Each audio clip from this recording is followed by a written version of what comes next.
Compte rendu de la réunion extraordinaire du comité provincial de sécurité tenue ce mardi 26 septembre 2023. Il s'est tenu ce mardi 26 septembre 2023 la première réunion extraordinaire du comité provincial de sécurité et des prises de contact entre les membres du dit comité et les nouveaux gouverneurs militaires ad intérim de la province du Nord Kivu dans la salle de réunion du gouvernorat de province. La réunion a été présidée par le général-major Chirimwa Minkuba Peter, désigné gouverneur militaire ad intérim et commandant des opérations au Nord Kivu. 4 points ont été inscrits à l'ordre du jour, à savoir prise de contact et communication de son Excellence, Monsieur le gouverneur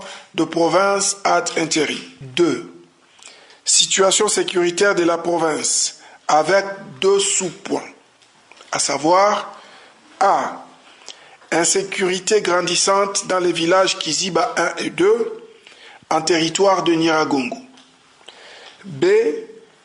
Le quartier Bujovu et Majengo en ville de Goma, fief de Mai Mai. 3e point, le déploiement de la PNC à Mushaki. Et 4e point, le divers. Dans sa communication, Son Excellence, Monsieur le gouverneur militaire des provinces ad intérim, le général-major Chirimwa Minkuba Peter, a rappelé à l'audience que c'est sur instruction du commandant suprême que le vice-premier ministre, ministre de la Défense nationale et ancien combattant, l'a désigné comme gouverneur ad intérim et commandant des opérations en province du Nord Kivu.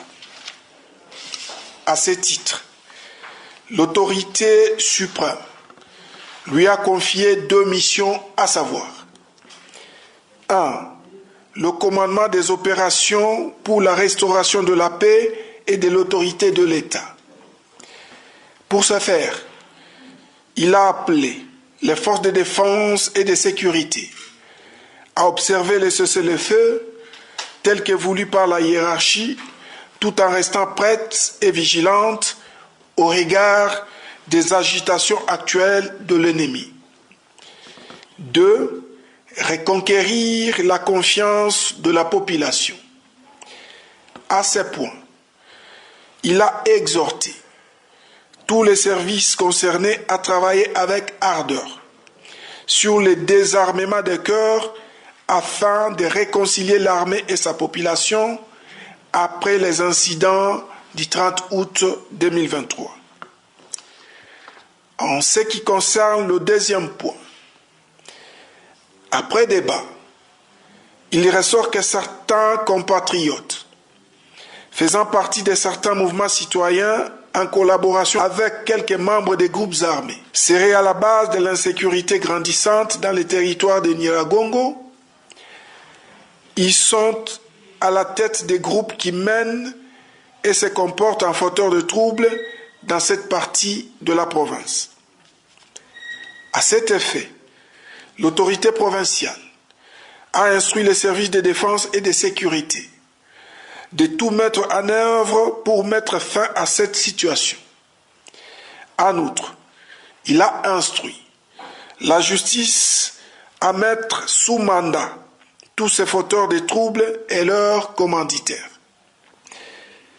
Dans ce même chapitre, le comité provincial de sécurité a constaté qu'après la déclaration du président de la République, chef de l'État, commandant suprême des forces armées et de la police nationale congolaise, à la tribune des Nations Unies, faisant état du refus de dialogue avec le M23-RDF, ces derniers s'illustrent par beaucoup d'agitation et commencent à réoccuper toutes les positions jadis abandonnées.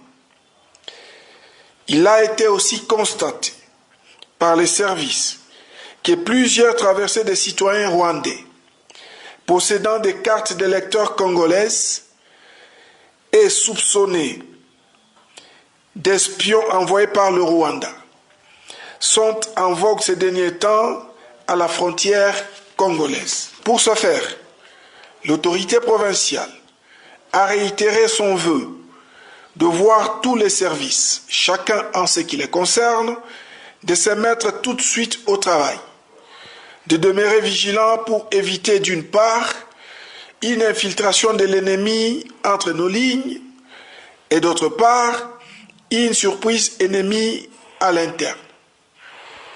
Il a ensuite ordonné que l'EAC-RF et le mécanisme conjoint de vérification élargi soient informés de cette violation à répétition du cessez-le-feu.